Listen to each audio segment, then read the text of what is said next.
ગામડાનો ધબકાર ચેનલના સૌ ખેડૂત મિત્રોને જય માતાજી. મિત્રો, તલની બજારની વાત કરીએ તો કાલે સફેદ તલમાં 6,500 બોરીની આવક વધી ગઈ એક જ દિવસમાં.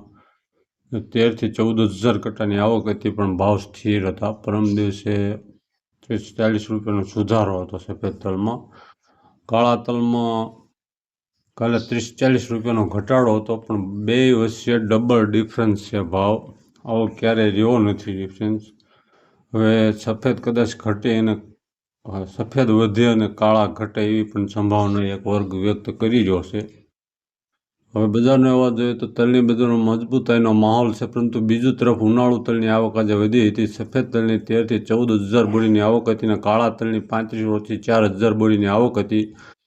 સૌરાષ્ટ્રમાં અમરેલી વિસ્તારમાં મોડી સાંજે ફરી વરસાદ ચાલુ થયો હતો. હજી 2-4 દિવસ વરસાદની આગાહી છે. આગામી સપ્તાહે ઉનાળુ તલના પાકનું ચિત્ર સ્પષ્ટ થઈ જાય તેવી ધારણા છે.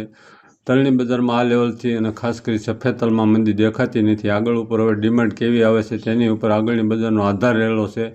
હાલના તબક્કે તલની બજારમાં કોઈ મોટી તેજી મંદી દેખાતી નથી. રાજકોટમાં તલની બજારમાં ભાવ સ્થિર હતા. સફેદની 4500 કટ્ટાની આવક હતી અને ભાવ બેસ્ટ હલ્દ ક્વોલિટીમાં 4840 થી 1999-1ના ભાવ 2060 થી 2100 હતા, જ્યારે 99+ના ભાવ 2120 થી 2170 હતા. રાજકોટમાં કાળા તલના 250 બોરીની આવક સામે ભાવ સ્થિર હતા. જેડ પ્રીમિયમ ક્વોલિટીમાં 4000 થી 4150 અને એવરેજમાં 2800 થી 3450 હતા. ગુજરાતમાં આવક 13,500 બોરીની 6,400 બોરીની આવક વધી હતી. એવરેજ ભાવ 1700 થી 2500. પોર્ટ ડિલિવરી 99-1ના 107 1 કિલોના. પોર્ટ ડિલિવરી શોર્ટેક્સના 117. કાળા તલની ગુજરાતમાં 3600 બોરીની આવક હતી. એવરેજ ભાવ 3200 થી 4100. પોર્ટ ડી જેડ બ્લેક શોર્ટક્સ પ્રીમિયમમાં 232 કિલોના બેનો ઘટાડો. તો પાછળથી જોઈ લઈએ આપણા એડની આવકો અને ભાવ.